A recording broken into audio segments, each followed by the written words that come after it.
گاڑی نہر کے پل سے کچھ فاصلے پر کھڑی کر دی، پھر ڈگی سے ایک بوری اور رسی نکالی۔ وہ بوری کو کھینچتے ہوئے اس پل کی طرف بڑھاتا رہا۔ پاس سے گزرنے والے کچھ راہگیروں نے اسے دیکھا، مگر وہ رکے نہیں۔ اوپر پہنچ کر اس نے اپنی شرٹ اتار کر نہر میں پھینک دی۔ چند لمحوں میں اس کی شرٹ بہتے پانی کے ساتھ غائب ہو چکی تھی۔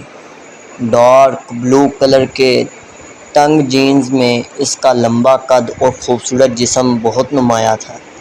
اس وقت اس شخص کی آنکھوں میں کوئی ایسا تاثر تھا جسے پڑھنا دوسرے کسی بھی شخص کے لیے ناممکن تھا۔ اس کی عمر 19-20 سال ہوگی، مگر اس کا قد و قامت اور حلیے نے اس کی عمر کو جیسے بڑھا دیا ہو۔ اس نے رسی پل سے نیچے نہر میں لٹکائی شروع کر دی۔ جب رسی کا سرا پانی میں غائب ہو گیا تو اس نے رسی کا دوسرا سرا بوری کے منہ پر لپیٹ کر سختی سے گرہیں لگانی شروع کر دی اور اس وقت تک لگاتا رہا جب تک کوئل ختم نہیں ہو گیا۔ پھر پانی میں پڑا سرا واپس کھینچ کر اس نے اندازے سے 3 فٹ کے قریب رسی چھوڑ دی اور اپنے دونوں پیر ساتھ جوڑتے ہوئے اس نے پیروں کے گرد رسی کو بہت مضبوطی کے ساتھ 2-3 بل دیے اور گرہ لگا دی۔ اب اس 3 فٹ کے ٹکڑے کے سہرے پر بڑی مہارت کے ساتھ اس نے وہ پھندے بنائے، پھر اچک کر پل کی منڈیر پر بیٹھ گیا۔ اپنا دایاں ہاتھ کمر کے پیچھے لے جاتے ہوئے اس نے بائیں ہاتھ کے ساتھ پہلے پھندے میں سے دایاں ہاتھ گزارا اور پھر بائیں ہاتھ کے ساتھ اس نے وہ پھندا کھینچ کر کس دیا۔ اس کے بعد اس نے کمر کے پیچھے دائیں ہاتھ کے ساتھ دوسرے پھندے میں سے بایاں ہاتھ گزارا اور دائیں ہاتھ سے اسے کس دیا۔ اس کے چہرے پر اطمینان بھری مسکراہٹ نمودار ہوئی۔ ایک گہرا سانس لیتے ہوئے اس نے پشت کے بل خود کو منڈیر سے نیچے گرا دیا۔ ایک جھٹکے کے ساتھ اس کا سر پانی سے ٹکرایا اور کم تک کا حصہ پانی میں ڈوب گیا۔ پھر رسی ختم ہو گئی۔ اب وہ اس طرح لٹکا ہوا تھا کہ اس کے بازو پشت پر بندھے ہوئے تھے اور کمر تک کا دھڑ پانی کے اندر تھا۔ بوری میں موجود وزن یقیناً اس کے وزن سے زیادہ تھا۔ یہی وجہ تھی کہ بوری اس کے ساتھ نیچے نہیں آئی۔ وہ اسی طرح لٹک گیا۔ اس نے اپنا سانس روکا ہوا تھا۔ پانی کے اندر اپنا سر جاتے ہی اس نے آنکھیں کھلی رکھنے کی کوشش کی، مگر ناکام رہا۔ پانی گدلا تھا اور اس میں موجود مٹی اس کی آنکھوں میں چبھنے لگی۔ اس نے آنکھیں بند کر لی۔ اس کے پھیپھڑے اب جیسے پھٹنے لگے تھے۔ اس نے یکدم سانس لینے کی کوشش کی اور پانی منہ اور ناک سے اس کے جسم کے اندر داخل ہونے لگا۔ وہ اب بری طرح پھرپھرا رہا تھا، مگر نہ وہ اپنے بازوؤں کو استعمال کر کے خود کو سطح پر لا سکتا تھا اور نہ ہی اپنے جسم کو اٹھا سکتا تھا۔ اس کے جسم کی پھرپھراہٹ آہستہ آہستہ دم توڑ رہی تھی۔ چند لوگوں نے اسے پل سے نیچے گرتے دیکھا اور چیختے ہوئے اس طرف بھاگے۔ رسی بھی ابھی تک ہل رہی تھی۔ ان لوگوں کی سمجھ میں نہیں آ رہا تھا کہ وہ کیا کریں۔ پانی کے نیچے ہونے والی حرکت اب دم توڑ گئی تھی۔ اس کی ٹانگیں اب بالکل بے جان نظر آ رہی تھیں۔ پل پر کھڑے لوگ خوف کے عالم میں اس بے جان وجود کو دیکھ رہے تھے۔ پل پر موجود ہجوم بڑھ رہا تھا۔ نیچے پانی میں موجود وہ وجود ابھی بھی ساکت تھا۔ صرف پانی اسے حرکت دے رہا تھا، کسی پنڈولم کی طرح آگے پیچھے آگے پیچھے آگے پیچھے۔ امامہ جلدی سے تیار ہو جاؤ، رابعہ نے اپنی الماری سے اپنا ایک سوٹ نکال کر بیڈ پر پھینکتے ہوئے کہا۔ امامہ نے قدرے حیرانی سے اسے دیکھا۔ کس لیے تیار ہو جاؤں؟ بھائی شاپنگ کے لیے جا رہے ہیں، ساتھ چلو، رابعہ نے اسی تیز رفتاری کے ساتھ استری کا پلگ نکالتے ہوئے کہا۔ نہیں، مجھے کہیں نہیں جانا، اس نے ایک بار پھر اپنی آنکھوں پر اپنا بازو رکھتے ہوئے کہا۔ وہ اپنے بستر پر لیٹی ہوئی تھی۔ کیا مطلب ہے مجھے کہیں نہیں جانا؟ تم سے پوچھ کون رہا ہے؟ تمہیں بتا رہے ہیں، رابعہ نے اسی لہجے میں کہا۔ اور میں نے بتایا ہے میں کہیں نہیں جا رہی، اس نے آنکھوں سے بازو ہٹائے بغیر کہا۔ زینب بھی چل رہی ہے ہمارے ساتھ، پورا گروپ جا رہا ہے، فلم بھی دیکھیں گے واپسی پر، رابعہ نے پورا پروگرام بتاتے ہوئے کہا۔ امامہ نے ایک لفتہ کے لیے اپنی آنکھوں سے بازو ہٹا کر اسے دیکھا۔ زینب بھی جا رہی ہے؟ ہاں، زینب کو ہم راستے سے پک کریں گے۔ امامہ کسی سوچ میں ڈوب گئی۔ تم بہت ڈل ہوتی جا رہی ہو امامہ، رابعہ نے قدرے ناراضگی کے ساتھ تبصرہ کیا۔ ہمارے ساتھ کہیں آنا جانا ہی چھوڑ دیا ہے تم نے؟ آخر ہوتا کیا جا رہا ہے تمہیں؟ کچھ نہیں، بس میں آج کچھ تھکی ہوئی ہوں، اس لیے سونا چاہ رہی ہوں، امامہ نے بازو ہٹا کر اسے دیکھتے ہوئے کہا۔ تھوڑی دیر بعد جویریہ بھی اندر آ گئی اور وہ بھی اسے ساتھ چلنے کے لیے مجبور کرتی رہی، مگر امامہ کی زبان پر ایک ہی رٹ تھی، نہیں مجھے سونا ہے، میں بہت تھک گئی ہوں۔ وہ مجبوراً اسے برا بھلا کہتے ہوئے وہاں سے چلی گئی۔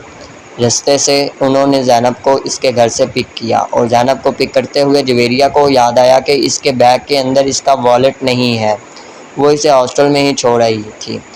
واپس ہاسٹل چلتے ہیں، وہاں سے والیٹ لے کر پھر بازار چلیں گے۔ جویریہ کے کہنے پر وہ لوگ دوبارہ ہاسٹل چلی آئی، مگر وہاں آ کر انہیں حیرانی کا سامنا کرنا پڑا کیونکہ کمرے میں دروازے پر تالا لگا ہوا تھا۔ یہ امامہ کہاں ہے؟ رابعہ نے حیرانی سے کہا۔ پتہ نہیں، کمرہ لاک کر کے اس طرح کہاں جا سکتی ہے؟ وہ تو کہہ رہی تھی کہ اسے سونا ہے، جویریہ نے کہا۔ ہاسٹل میں تو کسی کے روم میں نہیں چلی گئی؟ رابعہ نے خیال ظاہر کیا۔ وہ دونوں اگلے کئی منٹ ان واقف لڑکیوں کے کمروں میں جاتی رہی جن سے ان کی ہیلو ہائی تھی، مگر امامہ کا کہیں پتہ نہیں تھا۔ کہیں ہاسٹل سے باہر تو نہیں گئی؟ رابعہ کو اچانک خیال آیا۔ آؤ وارڈن سے پوچھ لیتے ہیں، جویریہ نے کہا۔ وہ دونوں وارڈن کے پاس چلی آئی۔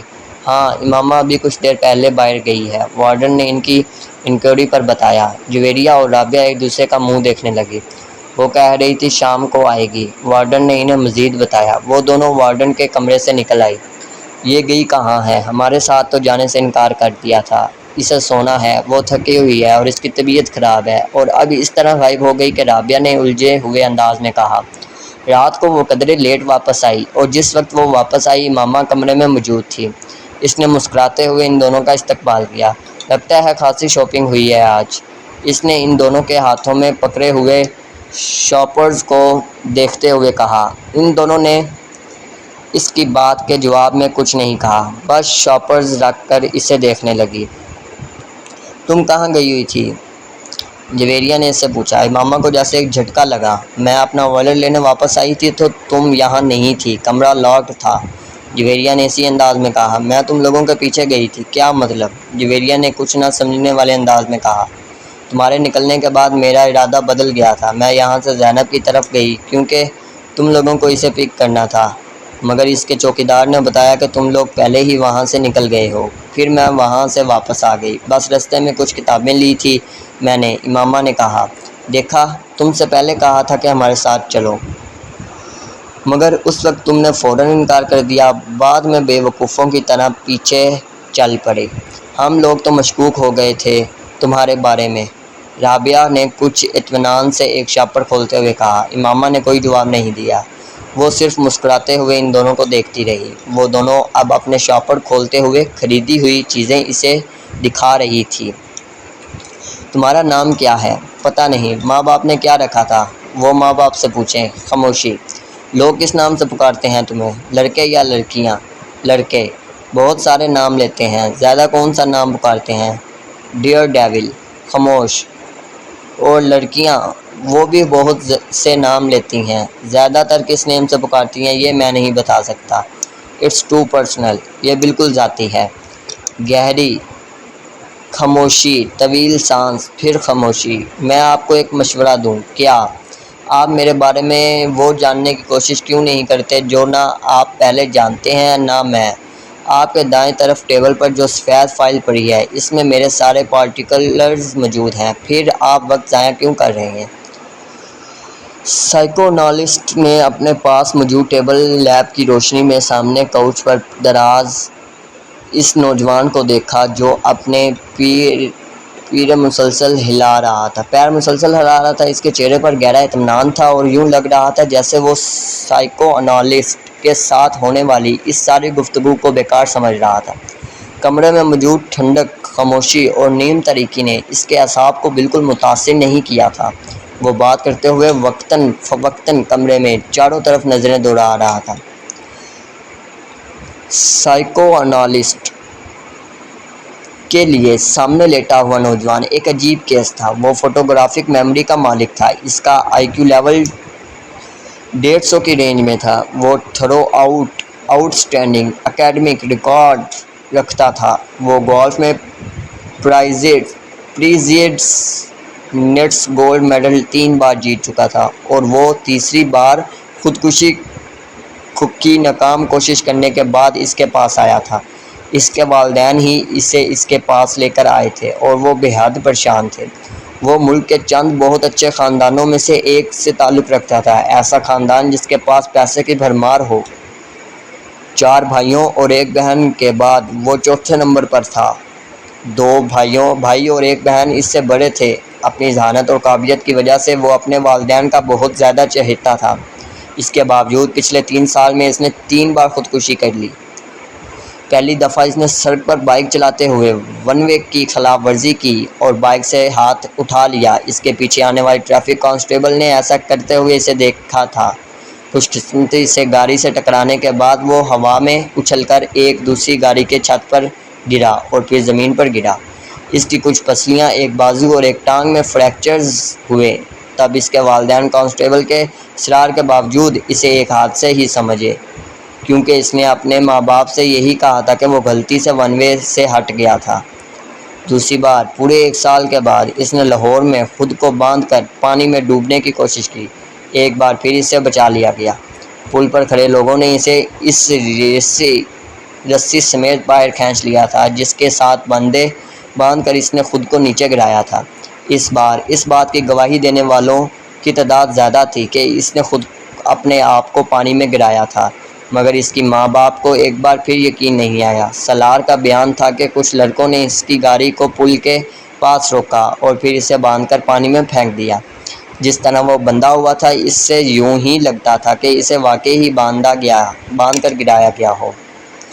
پولیس اگلے کئی ہفتے اس کے بتائے گئے حلیے کے لڑکوں کو پورے شہر میں تلاش کرتی رہی۔ اسکندر عثمان نے خاص طور پر ایک گارڈ اس کے ساتھ تعینات کر دیا جو 24 گھنٹے اس کے ساتھ رہتا تھا، مگر تیسری بار وہ اپنے ماں باپ کی آنکھوں میں دھول نہیں جھونک سکا۔ خواب آور گولیوں کی ایک بڑی تعداد کو پیس کر اس نے کھا لیا تھا۔ گولیوں کی تعداد اتنی زیادہ تھی، معدہ واش کرنے کے باوجود اگلے کئی دن وہ بیمار رہا تھا۔ اس بار کسی کو بھی کوئی غلط فہمی نہیں ہوئی۔ اس نے خامسا ماں کے سامنے ان گولیوں کے پاؤڈر کو دودھ میں ڈال کر پیا تھا۔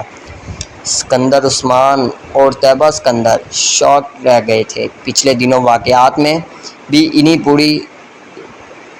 پوری طرح یاد آ گئے تھے اور وہ پچھتانے لگے تھے کہ انہوں نے پہلے اس کی بات پر اعتبار کیوں کیا۔ پورا گھر اس کی وجہ سے پریشان ہو گیا تھا۔ اس کے بارے میں اسکول، کالونی اور خاندان ہر جگہ خبریں پھیل رہی تھی۔ وہ اس بات سے انکار نہیں کر سکا کہ اس نے خودکشی کی کوشش کی تھی، مگر وہ یہ بتانے پر تیار نہیں تھا کہ اس نے ایسا کیوں کیا تھا۔ بھائی، بہن، ماں باپ، اس نے کسی کے سوال کا بھی جواب نہیں دیا تھا۔ اسکندر اے لیولز کے بعد اس کے بڑے بھائیوں کی طرح اسے بیرون ملک تعلیم حاصل کرنے کے لیے بھجوانا چاہتے تھے۔ وہ جانتے تھے اسے کہیں بھی نہ صرف بڑی آسانی سے ایڈمیشن مل جائے گا بلکہ اسکالرشپ بھی، لیکن ان کے سارے پلانز جیسے بک کر کے اڑ گئے ہوں، اور اب وہ اس سائیکو انالسٹ کے سامنے موجود تھا جس کے پاس اسکندر عثمان نے اسے اپنے ایک دوست کے مشورے پر بھجوایا تھا۔ ٹھیک ہے سالار، بالکل ٹو دا پوائنٹ بات کرتے ہیں۔ مرنا کیوں چاہتے ہو تم؟ سالار نے کندھے اچکائے۔ آپ سے کس نے کہا کہ میں مرنا چاہتا ہوں؟ خودکشی کی 3 کوششیں کر چکے ہو تم۔ کوشش کرنے اور مرنے میں بڑا فرق ہوتا ہے۔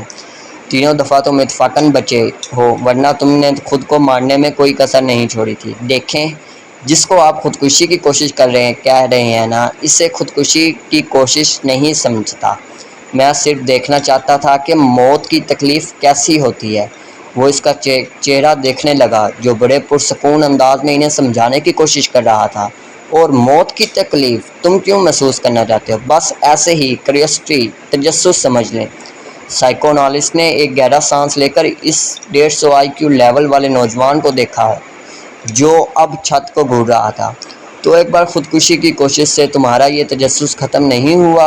اوہ، تب میں بے ہوش ہو گیا تھا، اس لیے میں ٹھیک سے کچھ بھی محسوس نہیں کر سکا۔ دوسری بار بھی ایسا ہی ہوا، تیسری بار بھی ایسا ہی ہوا۔ وہ مایوسی سے سر ہلاتے ہوئے بولا، اور اب تو چوتھی بار کوشش کرو گے؟ یقیناً، میں محسوس کرنا چاہتا ہوں کہ درد کی انتہا پر جا کر کیسا لگتا ہے۔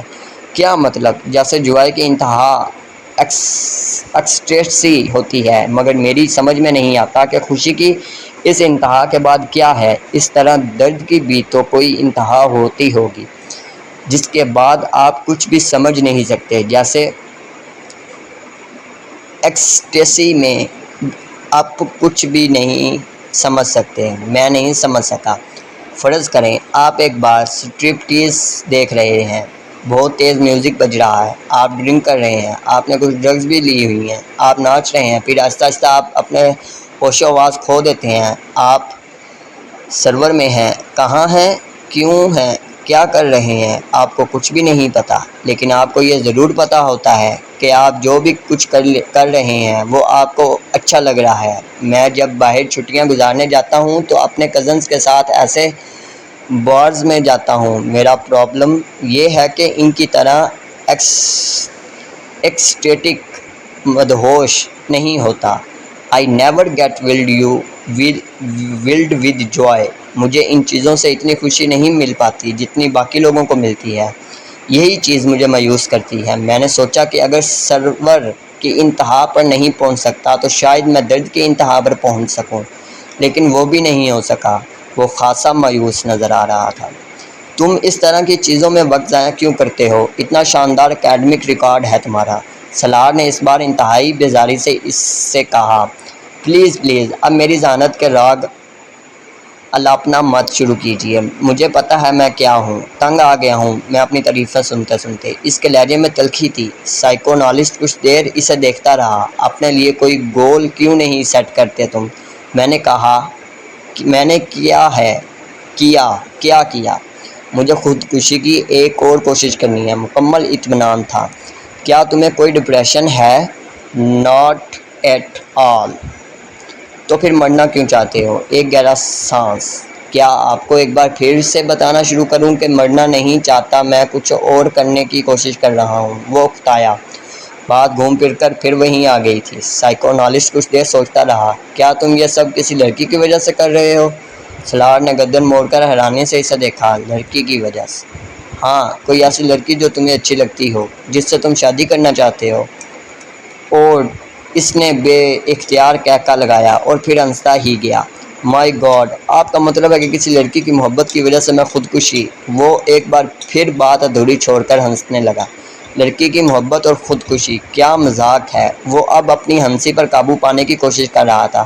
سائیکونالسٹ نے اس طرح کے کئی سٹنٹس اس کے ساتھ کیے اور ہر بار نتیجہ ڈھاک کے وہیں تین پات رہا۔ آپ اس کو تعلیم کے لیے بیرون ملک بھجوانے کے بجائے یہیں رکھیں اور اس پر بہت زیادہ توجہ دیں۔ وہ ہو سکتا ہے یہ تو توجہ حاصل کرنے کے لیے سب کرتا ہو۔ اس نے کئی ماہ کے بعد سالار کے ماں باپ کو مشورہ دیا، جس کا نتیجہ یہ ہوا کہ اسے باہر بھجوانے کے بجائے اسلام آباد کے ادارے میں ایڈمیشن دلوایا گیا۔ سکندر عثمان کو یہ اطمینان تھا کہ وہ اسے اپنے پاس رکھیں گے تو شاید وہ دوبارہ ایسی حرکت نہ کرے۔ سالار نے ان کے اس فیصلے پر کسی رد عمل کا اظہار نہیں کیا، بلکہ بالکل جس طرح اس نے ان کے اس فیصلے پر کسی خوشی کا اظہار نہیں کیا تھا۔ اسے بیرون ملک تعلیم کے لیے بھجوایا جائے گا۔